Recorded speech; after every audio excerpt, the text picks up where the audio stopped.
Good evening and welcome, dear friends, to this third session of the 2022 Turner Winter Series, now in its 17th year and now being held in the spacious comfort of the Robert H. Jackson Center here in Jamestown. I'm Maureen Raveno. Whether you are here in person watching through the live streaming system or if you are joining us later via YouTube, it is my great pleasure to begin our time together with a brief introduction of our timely and interesting guest, Arthur Stewart, after which Arthur will give a PowerPoint presentation to preview the topic this evening, which will then initiate the conversation between Arthur and our perennial host and the founder of this series, Jamestown's and the Jackson Center's own Greg Peterson. So let me first say a few words to begin to get to know and to appreciate Arthur Stewart. Arthur Stewart, founder of Cameron Energy, located in Clarendon, Pennsylvania, has been in oil and gas production for 34 years, producing natural gas to supply 15,000 households with 100,000 plus barrels of oil per year through the operation of 1,650 wells in northwest Pennsylvania. Of note is that Cameron Energy was recently featured in September of 2021 in an hour-long special on Fox Business News titled How America Works with Mike Rowe. Arthur is the former owner and founder of DNI Silica, which was the largest independent provider of hydrofracture sand during the first 10 years of the Marcellus Shale natural gas well development. Retired from the practice of law with a focus on municipal oil and gas, his community involvements have been with the Salvation Army Board for 30 years, the United Way Fund for 20 years, his local school board for 15 years, the Allegheny Forest Alliance for 30 years, the Pennsylvania Grade Crude Oil Coalition for 10 years, and for 5 years as the governor's appointee to the Pennsylvania Crude Oil Development Advisory Council. In the rest of his life, he has been married to Susan Stewart for 39 years, and together they have raised 4 children, 3 of whom are employed full-time at Cameron Energy. Arthur is an alum of Allegheny College, as fellow alum Greg Peterson will no doubt point out, and the University of Pittsburgh School of Law as well. So now, let's all relax and enjoy the kind of informative and insightful conversation and presentation that is the hallmark of Greg's great 17 Turner Years Series interviews. But first, please welcome Arthur Stewart to provide some background. Arthur?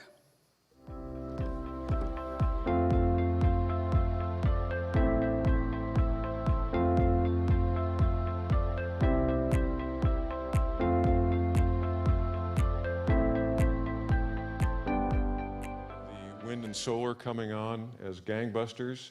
What percentage are they taking of our energy picture now? Is our fossil fuel reliance going up or down, especially with the wind and solar coming on?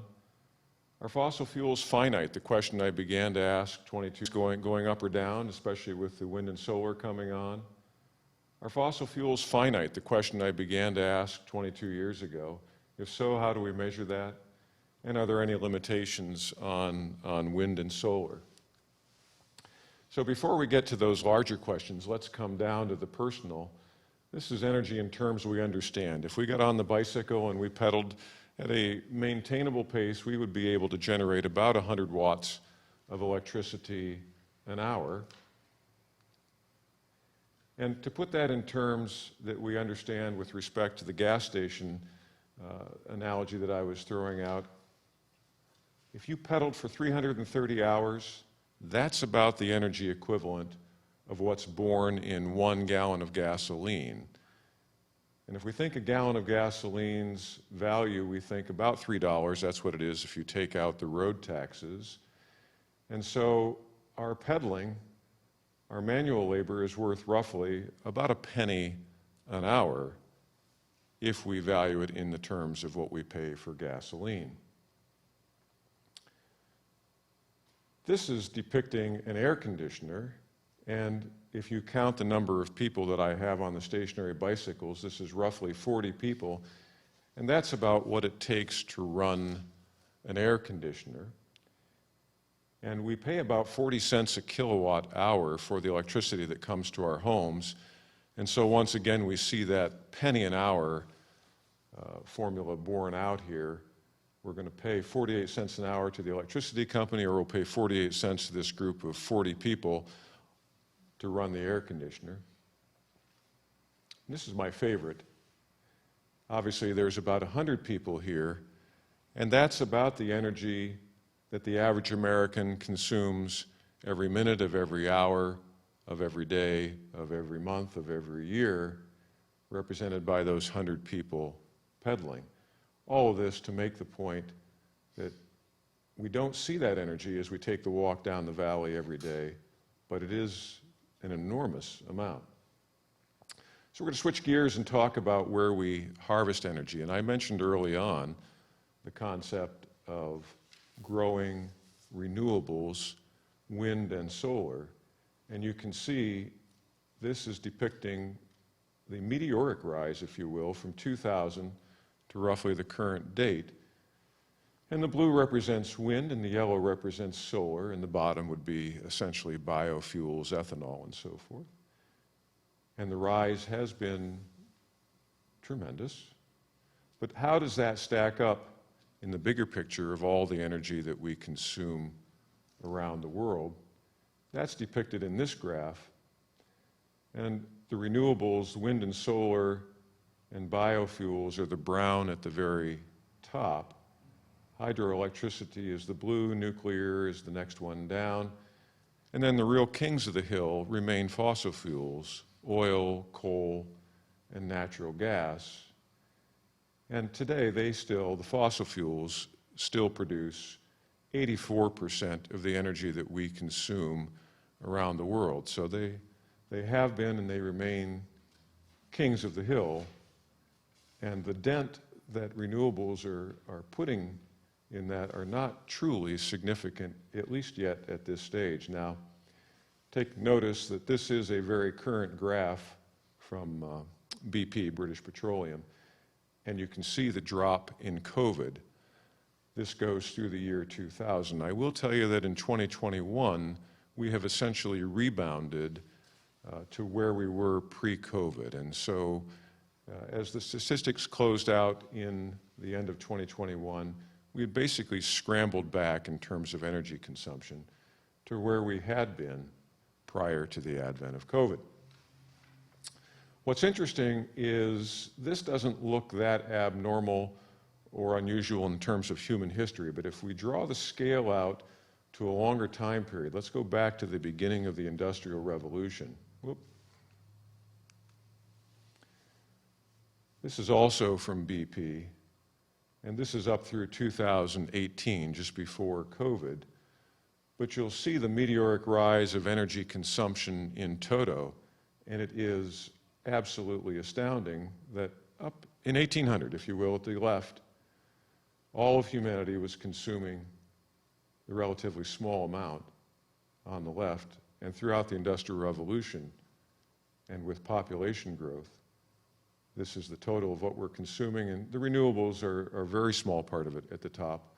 Again, this depicts not only the growth, but the fossil fuels remain, if you will, king of the hill. So let's turn our attention to problems in the energy orchard, if you will. And I'm going to focus on two things. We'll start off with the one fossil fuel, oil, and we'll start there because that's primarily my business. That's the business I'm in, and it's the one that most fascinates me out of the three fossil fuels. And then we'll move on to wind and solar after that. And this is an odd thing perhaps to call a problem, but I want to point out that we're dependent on oil for 90% of the world's transportation needs. And why do I term that a problem in the energy orchard? I think realistically, we're going to have to acknowledge that it's going to be very difficult to transition away from oil for transportation. And we might think of electric cars as being defeatist of the notion that I put out there, but actually personal transportation is a very small percentage of the world's overall transportation needs. When you think of the global economy and the massive ships that are moving, we're not going to be able to power those ships, those critical things that move our goods and our raw materials, with anything other than oil, because batteries would consume the greater portion of the cargo, even if you could tackle the problem of how to relatively rapidly charge such a massive fleet of batteries. I'll talk later about Professor Vaclav Smil. I believe he's from the University of Manitoba. He's a great author, and he talks extensively about this. The research is not mine, but Professor Smil is marvelous at making the point that there are physical limitations on what batteries can do. And so the same is true with airplanes. Even if you have test airplanes and we see them pedaled by pedal power or pedaled by electricity, when we try to scale that for a transport plane for cargo or for human beings, we have to think of, again, the physical limitations. A plane that takes off can't land at the same weight.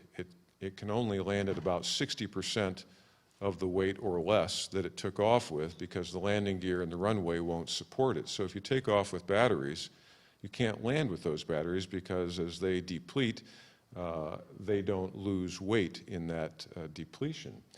So besides the fact that you can't store enough batteries on an airplane, you would not be able to land with it. And so for those large portions of our transportation needs, we're going to be wedded to oil. Did I skip a slide? Yes, I skipped a slide. Okay, here we go. Next problem in the energy orchard. This answers one of the questions that I posed initially. Where are we with energy consumption and fossil fuel consumption? And is it going down? The answer for oil is definitively no. We're growing in our consumption of oil at about 1 million barrels a year. And I've read with fascination the concept that's developed over the last few years of peak oil demand, not peak oil supply, but the peak in the demand of oil.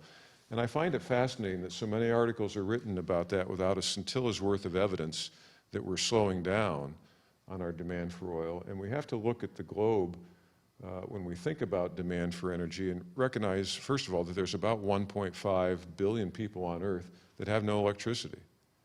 And then the enormous places where energy is being consumed is not the United States in terms of growth. The United States is the largest consumer in most respects, quantitatively, and almost the largest per capita.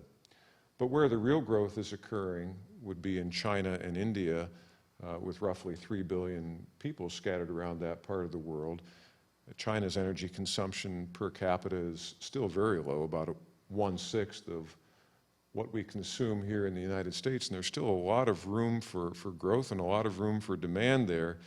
And as I look at that and I think about people with no electricity whatsoever, I ask the question, where is the evidence? What is the genesis for the notion that we're going to be peaking in our demand for energy in general, as well as oil or fossil fuels in particular? Problems in the energy orchard. This is a picture of my son picking cherries up along Lake Erie. What it's intended to conjure in our minds is the notion of where are we picking the fruit on the tree? And obviously we all pick fruit at the bottom of the tree first, and then we have to drag out the ladders and the lifts to get to the top. And where are we with respect to oil and fossil fuels? With respect to oil, I would submit to us that we're no longer picking the low-hanging fruit. When we think about being in the deep water of the Gulf of Mexico as our most likely places for future exploration, or when we're talking about going to the Arctic and the extremely difficult conditions of working at -30 degrees Fahrenheit, that suggests to me that we're looking for oil at the top of the tree and not the low-hanging fruit. So I qualify that as a problem. And I think that problem is borne out beautifully by this chart. What this chart represents is a picture of where our oil is produced in terms of formations, if you will, from 2005, from 1980, I believe, to the current time. But the significance is what happened in 2005. And the large gray at the bottom of the chart is conventional oil. And by conventional, we mean the places where we found it since Drake drilled in 1859. And where Drake found oil was in the storage zones, which are generally sandstone or limestone. And that's the places to where the oil migrated from its formation zones, which were the shale zones, which were deeper in the Earth's crust. So for the first 150 plus years of the oil industry, we learned how to drill into, target, stimulate, and remove from those storage zones what we came to call conventional oil. We knew very early on about the shale formations where oil and gas were formed. In fact, we drilled through them many decades ago, and they would make a show of natural gas and a show of oil, but they were not harvestable because the shale is so tight that it would not willingly give up the molecules of oil and gas freely, and hence it wasn't economical to try to draw from those shale sand, or from those shale formations, the oil and gas that was contained therein. So what's really significant other than the gray on this is the tan, which represents U.S. shale oil.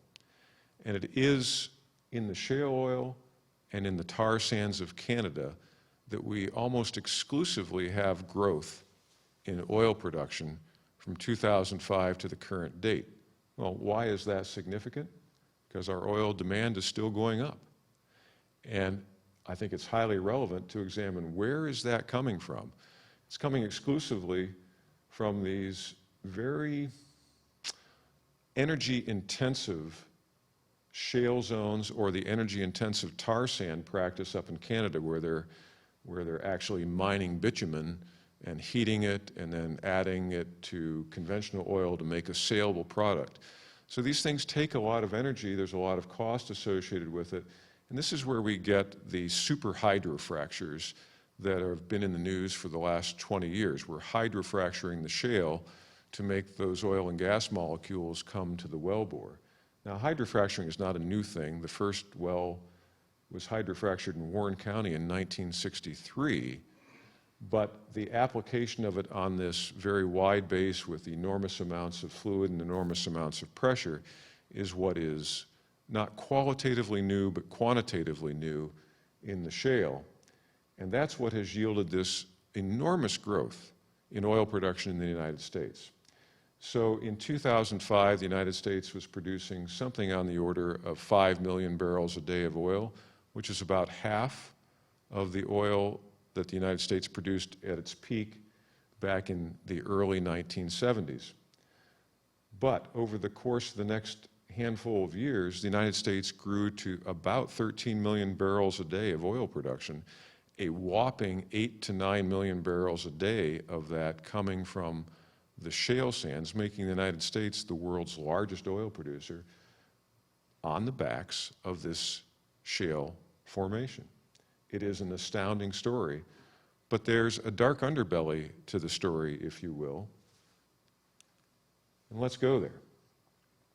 The truth of the matter is, the shale industry, at least on the oil side, has never been profitable. It was driven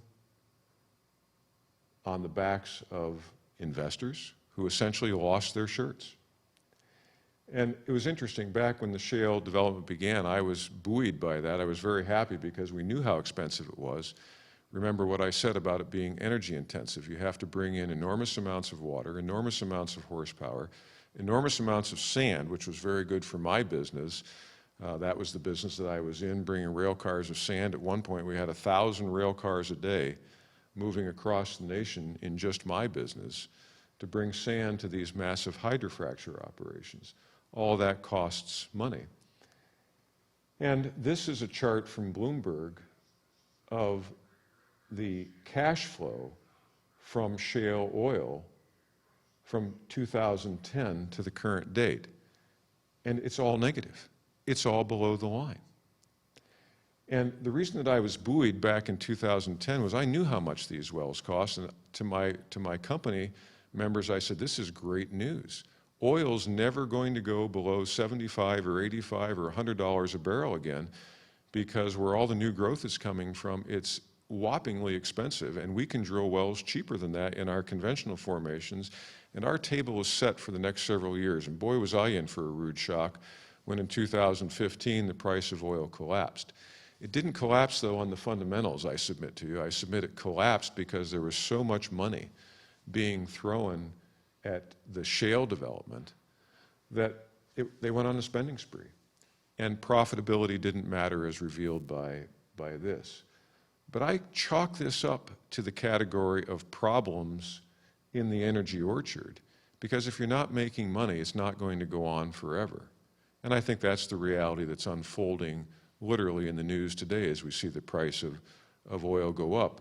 There's been a tightening of the belts in shale, and no one's investing in it unless there's a return to the investor. And so you see a completely different mindset coming out of the shale.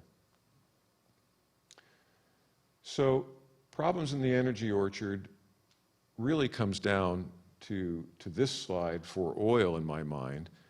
And this slide reveals discoveries. And I think it's axiomatic that you can't produce what you haven't discovered. And there was a very fascinating gentleman, I don't have time to tell the story today. His name was M. King Hubbert, Hubbert. And if you have a chance to Google, it's a fascinating story. He was the chief geologist for the greatest oil company in the world. And he said that there was a relationship between discoveries and production, and that the discoveries would be here in time, and 40 years later, the production would track whatever was happening with the discoveries. So if discoveries were going up, then 40 years later, production would be going up, and the inverse would be true. And what do we see here with respect to discoveries? We see that discoveries were peaking in the 1960s, and we've been on a steady downslide since the 1960s. And at some point, you cross over the point where you're discovering less than you are producing. And so let's fast forward to the next slide, and we'll focus in on the current time, because I think it's pretty fascinating.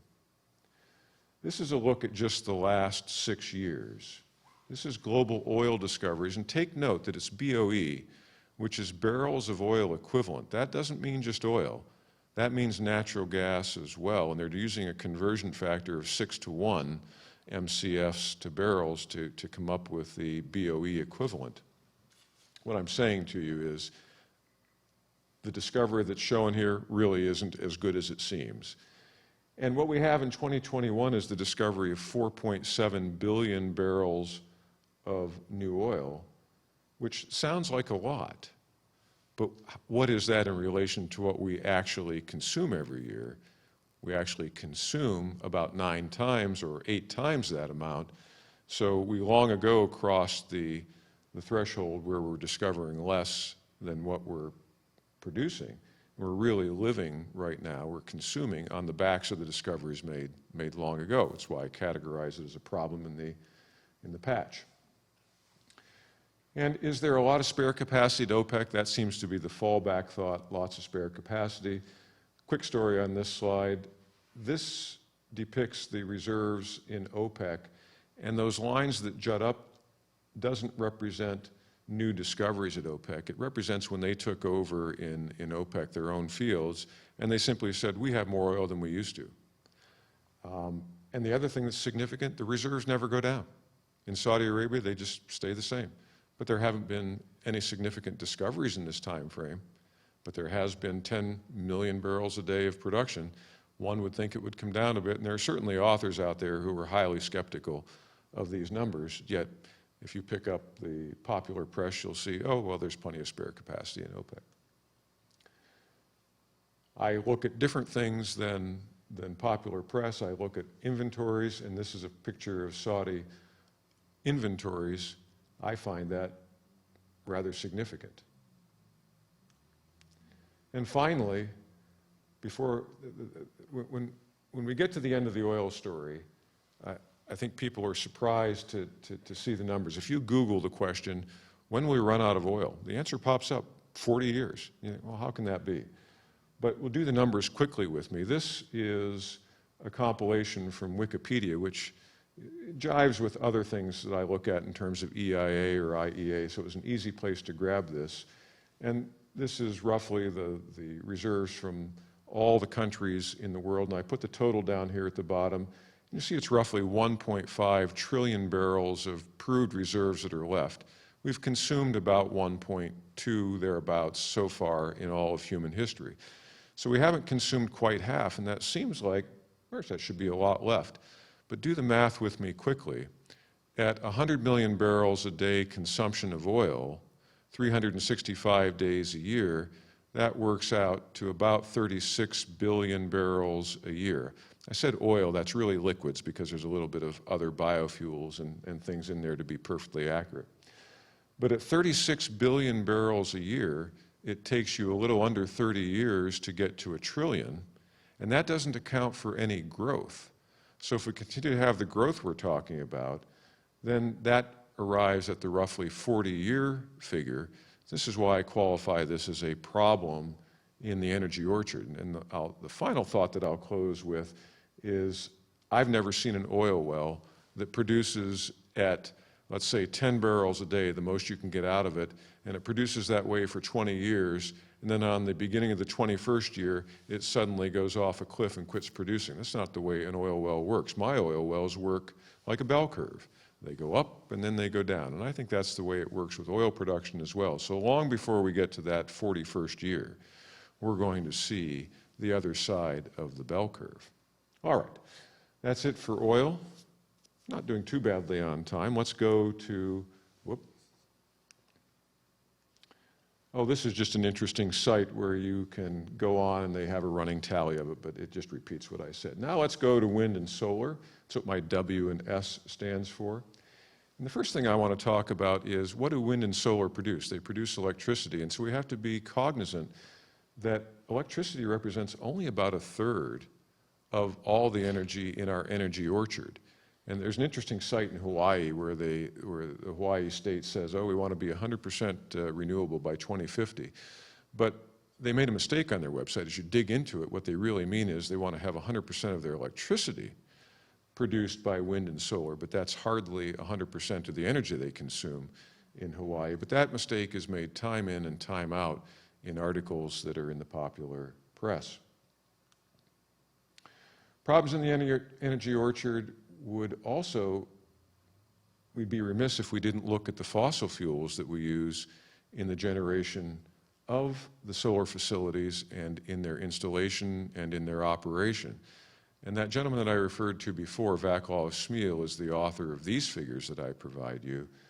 But you can see enormous amounts of concrete, steel, which are all made with coal and oil.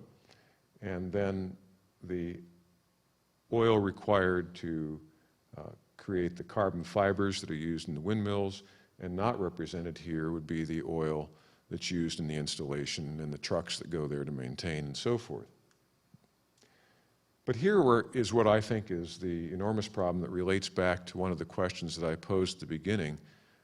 Is there some kind of physical limitation on wind and solar? And I think the physical limitation that's overlooked is found here with respect to mineral reliance. The amount of items like copper, lithium, neodymium, did I say cobalt, other items that go into not only the electricity producers, but the electricity storers in the forms of batteries, the amount is enormous. I'll give you a quick example. A Tesla battery weighs about 1,000 pounds. It takes about 500,000 pounds of ore to produce that one Tesla battery. And this is a relatively benign site that is definitely not stilted toward fossil fuels, the IEA. And In the lower part of the chart, what they're talking about is the amount of minerals for offshore wind at the top, and you see that's the longest bar, and the shortest is natural gas. So by a large order of magnitude, the minerals that go into wind and solar exceed what our current energy orchard is used to. I'm not sure how we're going to find, let alone have the energy to mine all of that. And up at the top is the electric car, which we won't focus on, but has a similar representation. And then we have the acreage consumption.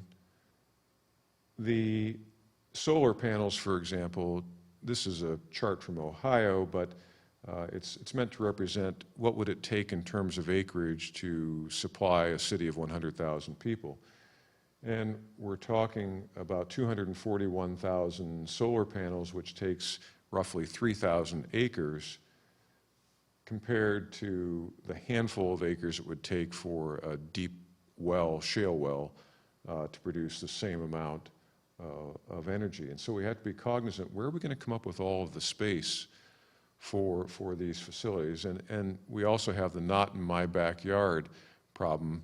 Germany has set a policy to have wind and solar extensively throughout the country, but they are embroiled in disputes where folks don't want these because of the shadow effect of wind turbines or the noise of wind turbines or the ice that they throw. And this is a fun site to go to. This is a graph from the United Kingdom. And at any moment in time, you can go to the United Kingdom or this website and see where electricity is being generated from in the United Kingdom. And the large orange or yellow is natural gas. So that's far and away where the UK is getting most of its power right now, which is a problem for them because the natural gas production from the North Sea has been in decline since the year 2000. So everybody in Europe is becoming more and more reliant upon the Russians.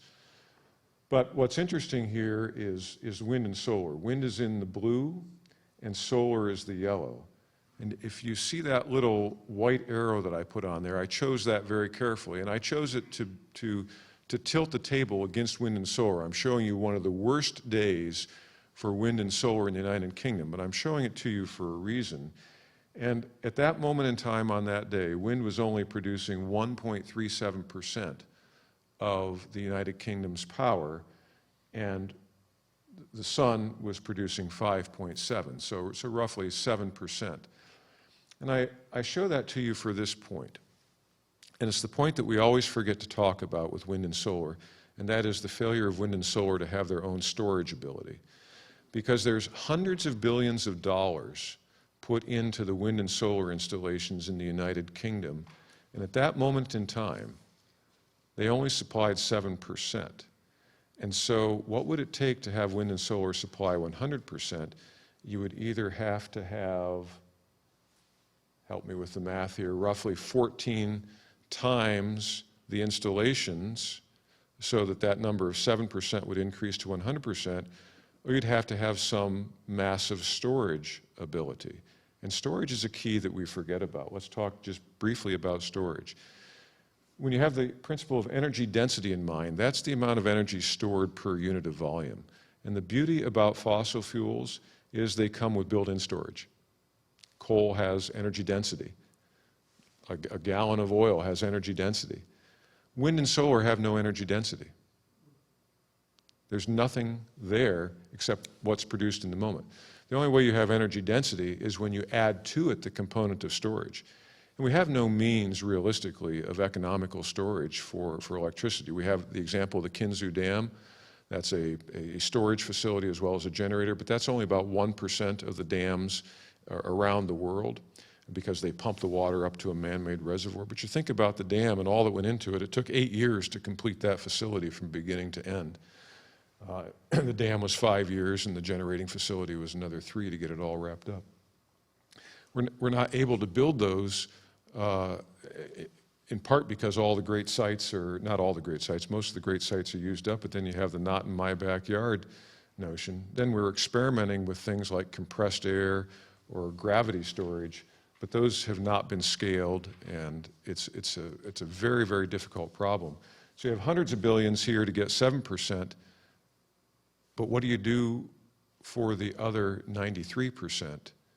You have to have some kind of backup, and right now that's fossil fuels. And this is Germany's experience. This is my friend Vaclav Smil, and this is such a great YouTube presentation that I stole part of it for tonight because I admire his work and I like this. So the top line represents capacity of electricity generation in Germany over a period 2000 to 2015. You see it stayed roughly the same. And then the line that starts down here on the lower left and climbs to meet the other line is the capacity to generate electricity in Germany from wind and solar. And you'll see it has grown to be equivalent to fossil fuel capacity in Germany over that 15 years. That is a very good thing, at least initially in our minds. And then the other line is actual electricity generation. So what do we have as we leave this slide? We have capacity that's the same with fossil fuels as it is with wind and solar. And what would you think the actual generation is? Should be 50-50. Here we go with the next slide. In fact, it's only 80-20. In fact, it's worse than 80-20. 80% of Germany's electricity here is coming from fossil fuels, and only 20% is coming from wind and solar. And that's because wind and solar don't generate at their capacity. They generate when the wind blows and when the sun shines. Wrapping up, problems in the energy orchard would be the fact that wind turbines and solar panels are not forever. They have a limited life of about 20 years, but here's the point we don't talk about. What happens at year 10? Remember my bell curve? You're not going to have a Seneca cliff with the wind turbine producing flat out for 20 years. It's degrading in performance for the reasons shown here. And then we have the problems of decommissioning, which are too great to go into, but I put this slide here merely to remind us that there is no such thing as green energy. Every energy source has an impact upon the environment, from its construction to its operation with killing of birds, for example, with wind turbines, to how we dispose of things that really can't be recycled, like the carbon fiber blades. So my final reflections are these. What are the spoils of cheap, abundant energy? If we can just go back to the 30,000-foot view, I submit to you that cheap energy has been a wonderful thing for us, but we've become very spoiled. We've forgotten what it's like to do hand labor. 80% of us used to be farmers, and now 2% of us are in agriculture, and we lose the association with land, and we don't recognize the calories that it takes to bring the food to our table. There's about 10 calories of energy in every 1 calorie of food that we eat. In agriculture today, we put in 90 times the energy that we did just 100 years ago, and all that energy that we're putting in is fossil fuels. I'll throw out a question to you to think on, and I'll try to remember to come back to it. What's the source of fertilizer? Where does fertilizer come from? So I'll finish up with these other two questions, and then we'll answer that key question. If a growing supply of cheap energy is not readily at hand, what consequences are in store? I think this is a big-ticket item. If we think about gross domestic product, and we go back and we look at the supply of energy, those two are in lockstep, and they've always been in lockstep. And so if we lose a cheap supply of energy and it begins to go down the other side of the curve, I submit to you, I think GDP will do the same. And here we are sitting on $30 trillion of debt in this country, as well as debt around the world, and that's just one form of debt. That doesn't account for the Social Security and other debt. And debt is really a call on future energy. It's the assumption that energy will grow, that there will be more GDP, more money in the system in the future. And will that always be true? And if not, it's an interesting 30,000-foot question. What happens if your energy supply does begin to become more expensive, and what happens to GDP? Last, what's the best means to treasure our energy supply? I know that this sounded like 30 minutes of doom, and I want to leave us with this question. We, as the human species, are marvelous at adaptation, and I think if we're left free to use this incredible mind of ours, that we will find solutions. But what is the policy to find those solutions? Right now we have governments around the world that are very involved in telling us what is the right answer. And I submit to us, I don't think the government is the best at picking winners and losers, but I do think that losers are very good at picking government. And I think we can find a lot of examples where government has said this is the policy to go, and it's been an enormous failure. Just a few years ago, compressed natural gas was the way we were going to go. And suddenly today, it's electric cars. What was wrong with compressed natural gas? I think it had a lot of great things. If we leave the free market and clever people to do clever things and get rid of some of the subsidies that are out there, I think we'll be in a better position to achieve the right answer to this last problem. So that leads me with the last item back to fertilizer. The answer is natural gas. The Haber-Bosch process that was invented, some 75, 80 years ago, takes natural gas and converts it to the fertilizer that we throw around so cheaply and freely today. But without natural gas, we would only be able to feed, Vaclav-Smil estimates, about half of the world's population at best. So that is it for the presentation. I hope it wasn't too doom and gloom. And again, I do thank you for the invitation. Here we are in the Robert H. Jackson Center, born in Spring Creek Township, Warren County, Pennsylvania. We have Art Stewart from Warren County, Pennsylvania. We have Art Stewart, who was formerly an attorney, and your father was also an attorney. That's right. And there's actually somewhat of a connect. Your dad actually reached out to Jackson. What's that story?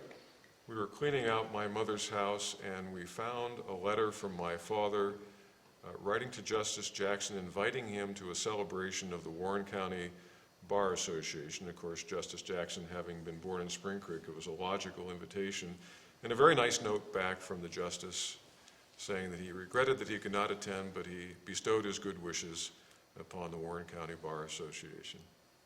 So talk about your dad. He was a lawyer, but was he a Warren County, was he born there, raised there? No, he grew up in Indiana, Pennsylvania. He went to Penn State and obtained his degree in forestry, and my mother would say that he always wanted to be a forester, and the law was a jealous mistress. My dad would go to the law office in his yellow Woolrich pants, having come off the Christmas tree plantation that I grew up on, having been out in the morning working in the Christmas trees and then showing up at the office.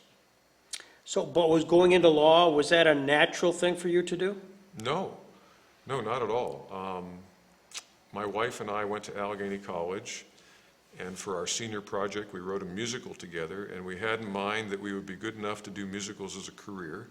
So we moved to Pittsburgh. I went to Carnegie Mellon to take some music courses. We took a stab at writing, found out that we probably weren't in that top echelon.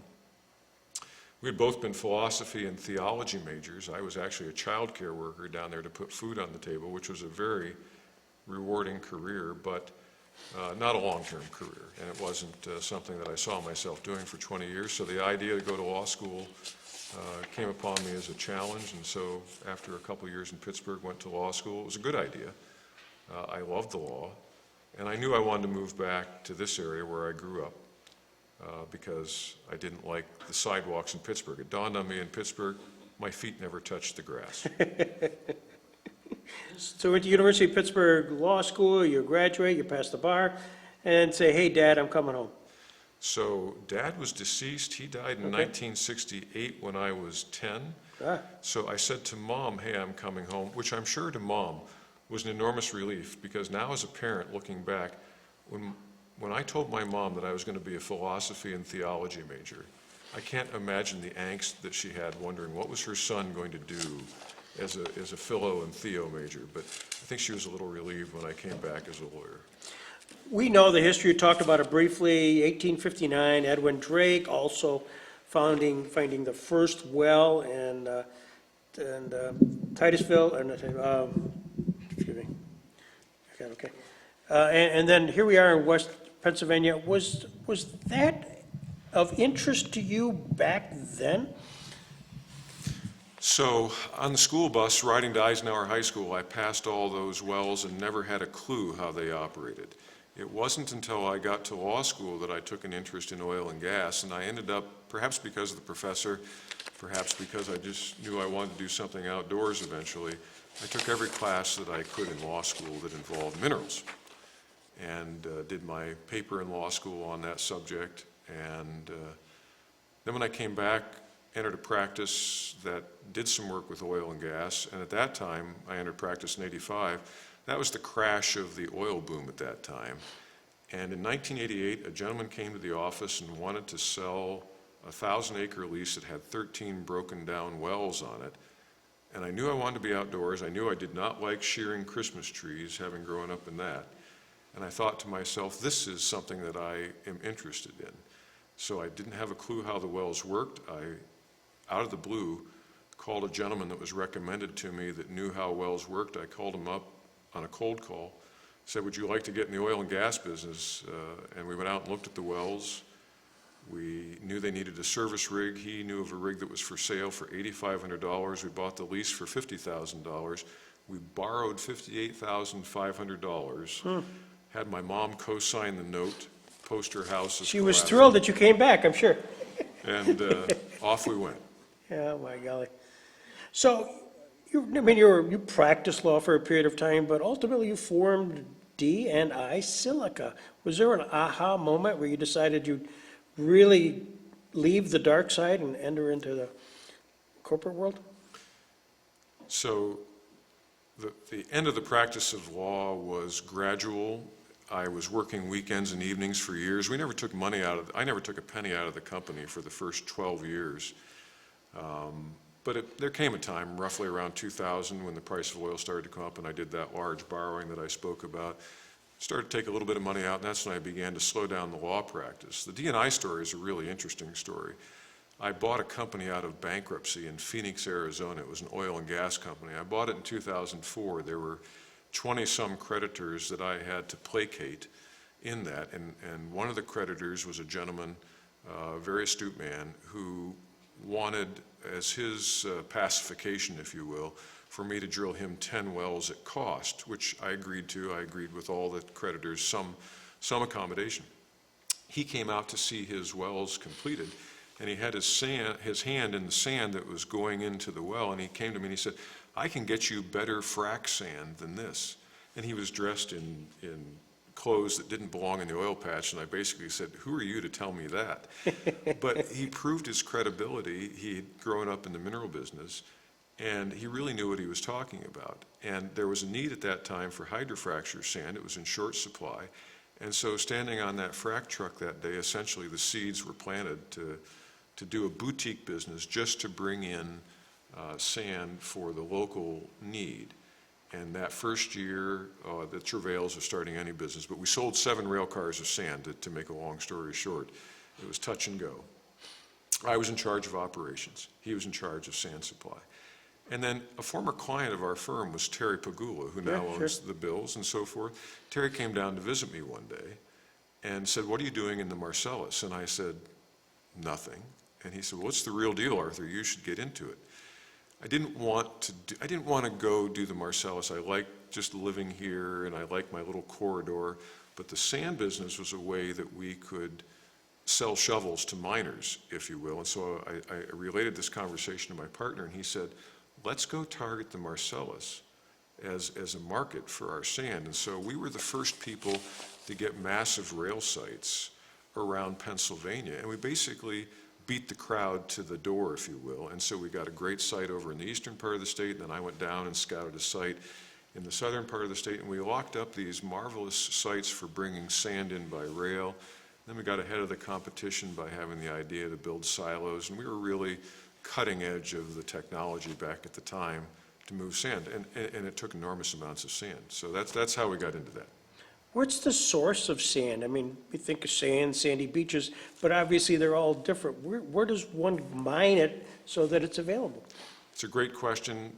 The only sand that's good comes from Wisconsin and Illinois because it has to be round for the molecules of oil and gas to pass through it. If you think of a column of pipe that you wanted to run water through and you had to put something in it, you put marbles in it, the water will go down through. But if you put square sand in it, the water will have a hard time percolating through that. So you have to frack or hydrofracture with round sand. And in Wisconsin and Illinois, eons ago, that was a shallow ocean on this continent, and it was quartz rock underneath.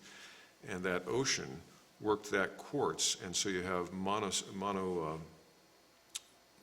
monogranular grains of quartz sand that were washed back and forth by that ocean that turned them into these round grains. And it's literally all over Wisconsin and Illinois.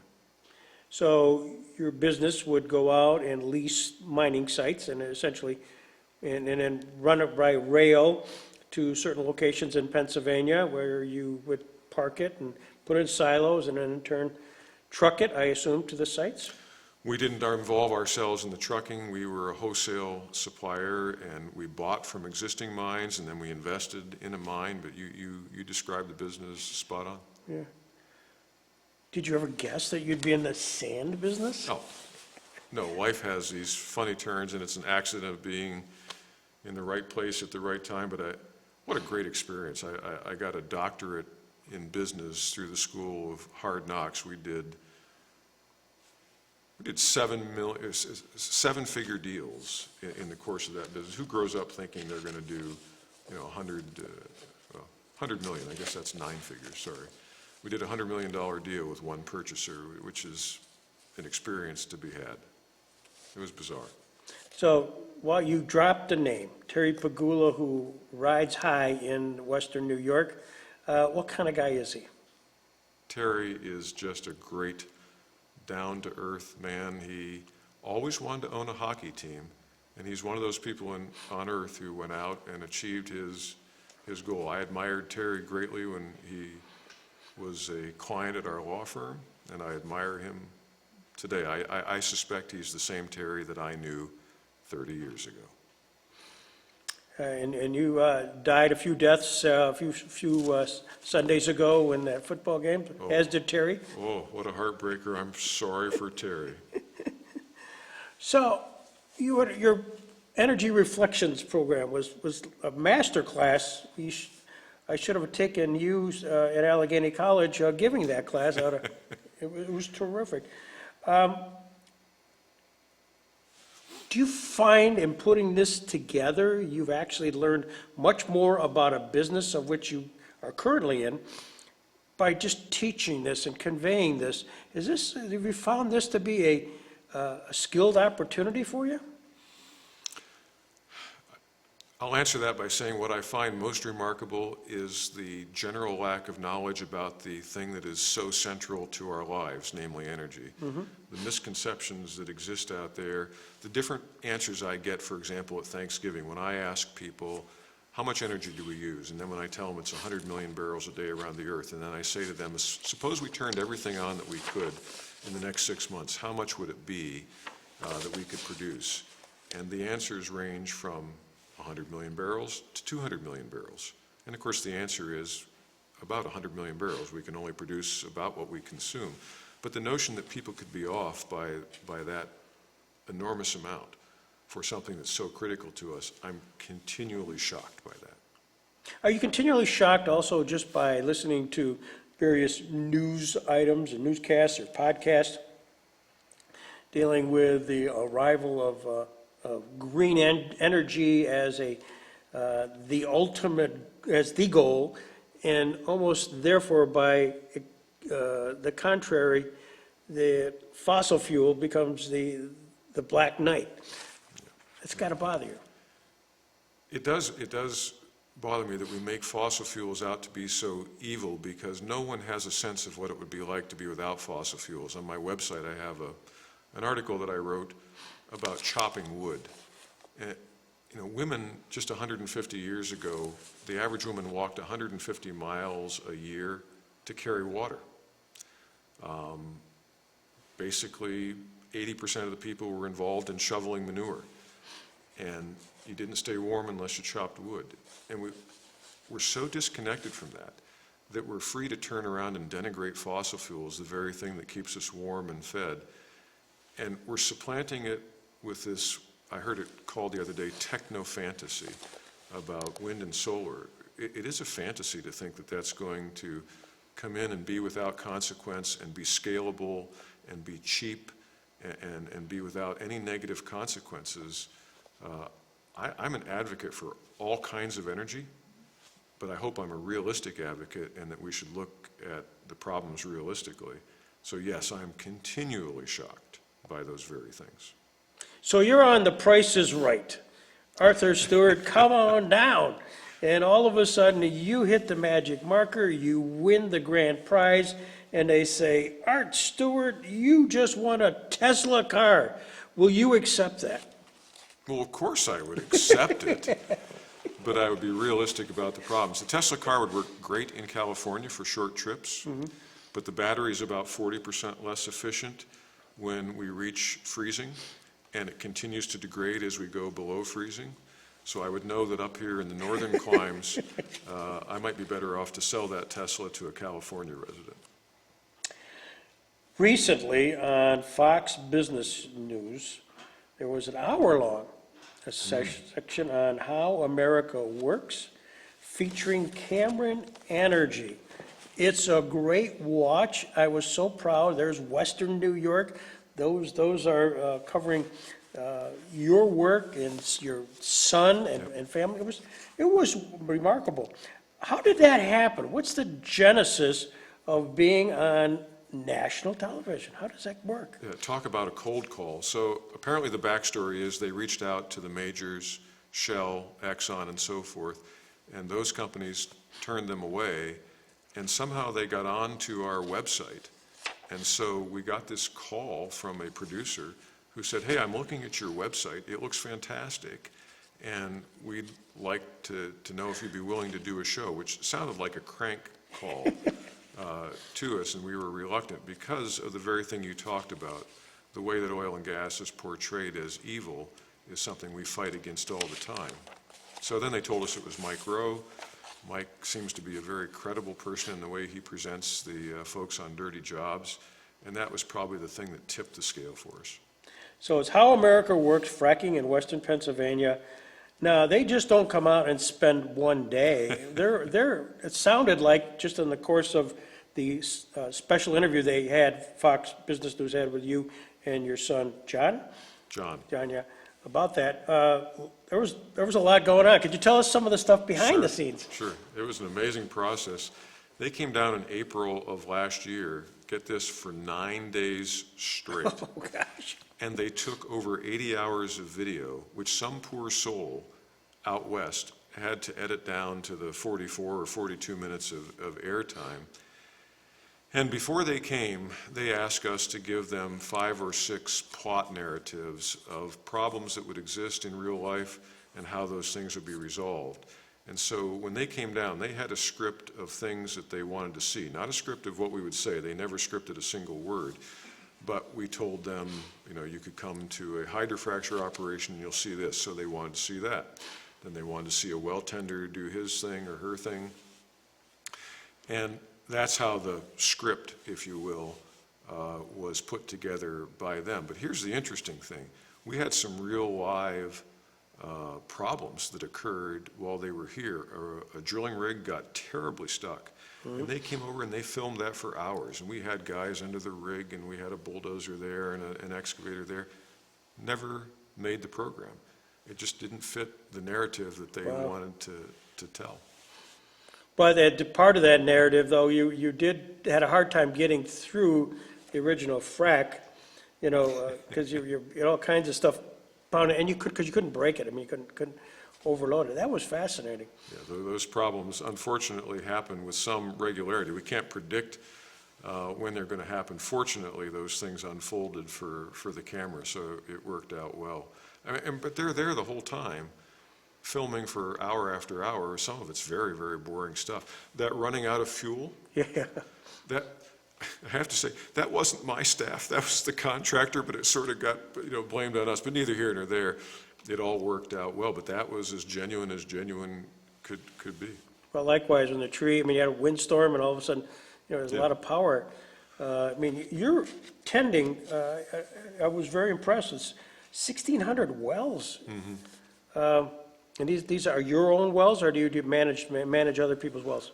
No, they're our own wells. Cameron Energy, we started humbly with 13, and just somehow over the years, some days I go to work and I pinch myself. We have almost 45, I think we have 43 or 44 employees, and I love them dearly, and I drive into this great office that has this great vista, and there's some oil wells in the yard of the office, and the dogs are running around, and I live this blessed life, and my children come to work with me, and my wife comes to work, and I count myself incredibly fortunate. And I must add, this is a personal touch, Art, and some of your employees have been, you permitted them to work on a project for the Robert Jackson Center at the Robert H. Jackson Homestead in Spring Creek. And trust me, that, for some who want to go on YouTube and watch how that's progressed, that would not have happened but for Cameron Energy's people, including Art Stewart, Mr. CEO, physically out there using a brush hog and all this stuff. It was incredible. So I thank you publicly for that amazing addition. I don't think we're quite done yet, but we're getting there. That was our pleasure to do that. That is the hardest thing now. I hate to ask employees to do things that I won't do, and I used to stand on the rig floor and wrench pipe, probably the hardest job out there.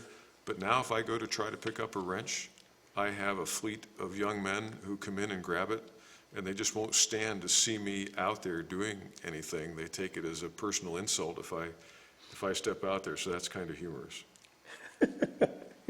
So I take it you don't miss the practice of law?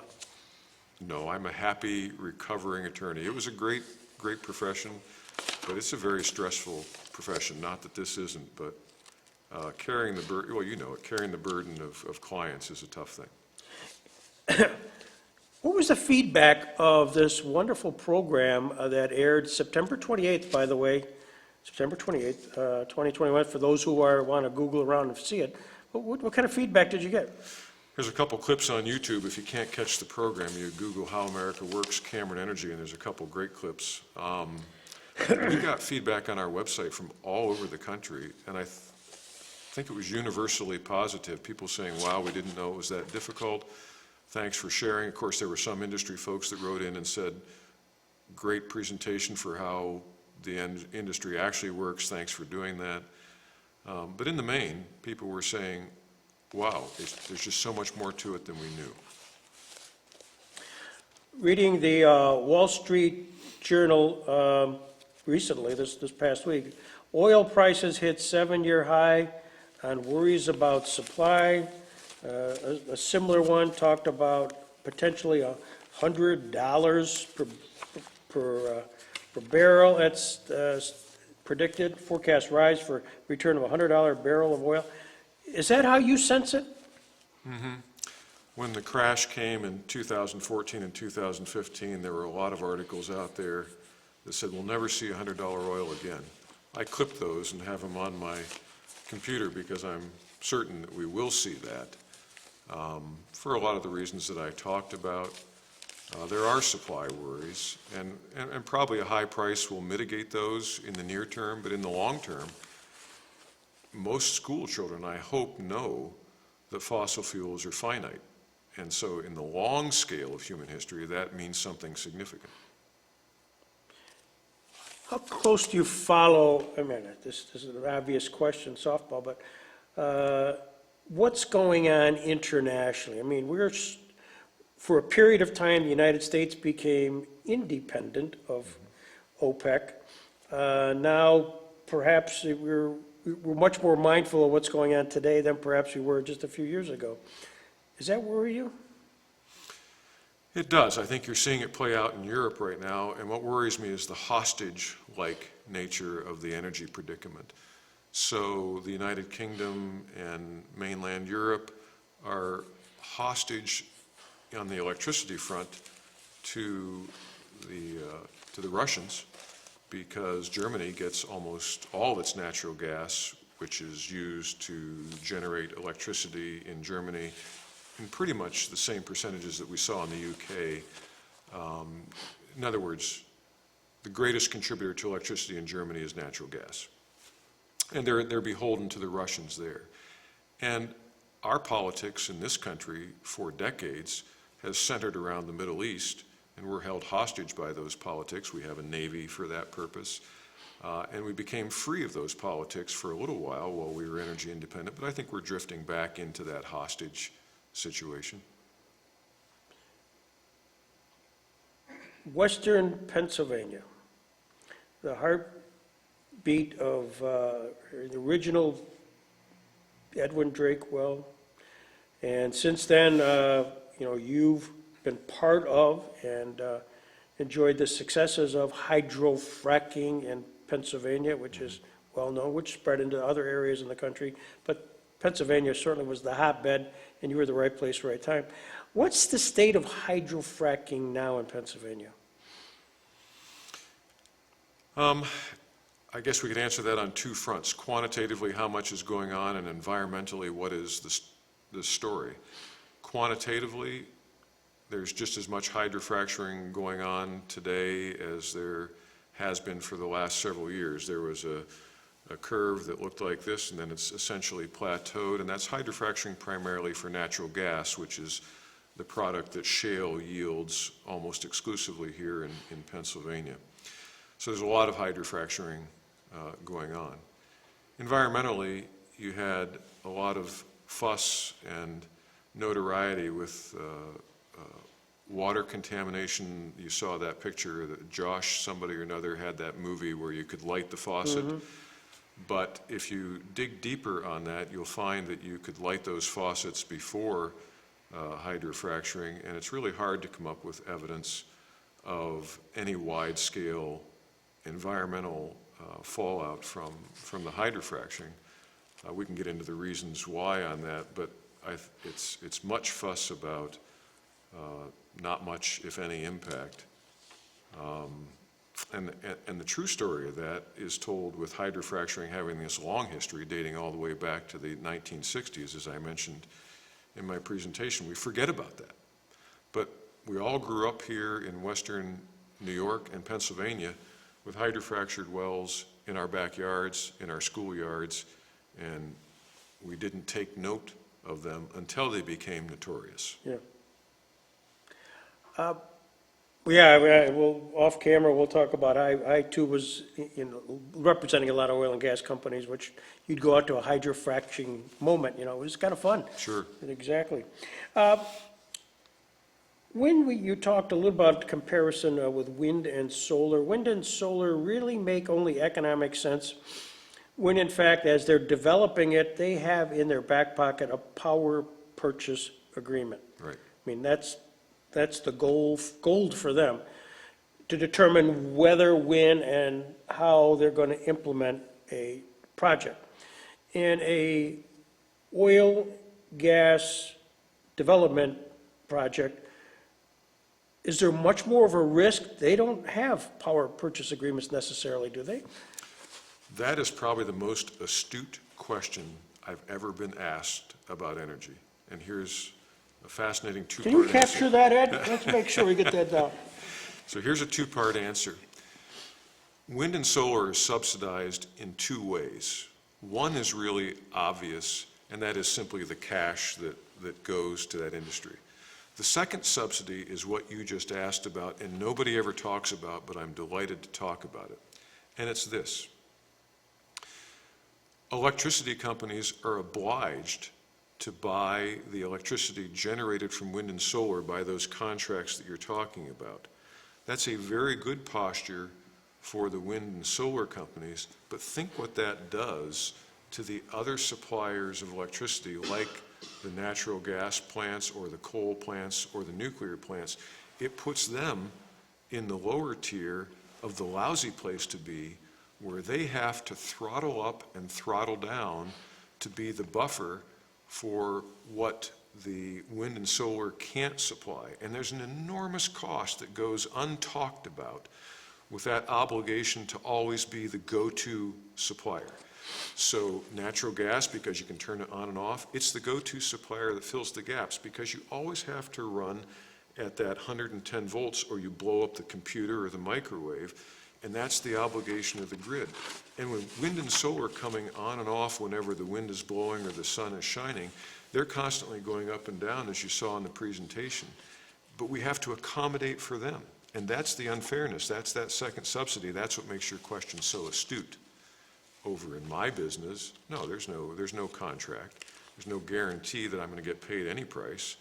And so I suffered moving from $110 oil in 2014 to dropping down to negative 37 at one day, but flopping along at $30 oil for a lot of years there. And imagine if you're in a business and your income drops by 75%. That is a tough thing. Do you have choices who buys your oil? I mean, Not really. Our oil is lubricating quality, and so refineries can only lubricate or only refine they're set up to refine certain grades of oil. So our refining quality oil has to go to a refinery our lubricating quality oil has to go to a refinery that's set up for that. So there are two. The world's oldest continuously operating refinery in Bradford is ARG, and then Ergon in West Virginia. So those are the two refineries that we can sell to. United Refining is not one of those? No, United Refining refines about 60,000 barrels a day, and all of that oil comes from Canada. You'll notice their advertisements are very carefully crafted to say, North American, we're proud to refine North American oil. Comes through a pipeline down from New York. No idea. Comes across Grand Island from Yeah. Canada and down that way. So there's a tiny amount of Western Pennsylvania crude that goes to United, but it's infinitesimal. Yeah. Yes, it's phenomenal. I've learned so much here, Art. This is fantastic. Now, you knew obviously you were coming. We talked about this for a few months, and in anticipation of today, is there a question you expected me to ask that I haven't asked? No, this was, when you have the most astute question ever asked of me, I think we have to say that that's top flight. Well, with that, we're going to draw closure, but thank you very much, Art, for sharing all this. And this will be shared for the audience's sake. This will be on YouTube, and our Turner Winter Series, once again, is a highlight. Art Stewart, thank you very much. Thank you for the invitation. Appreciate it.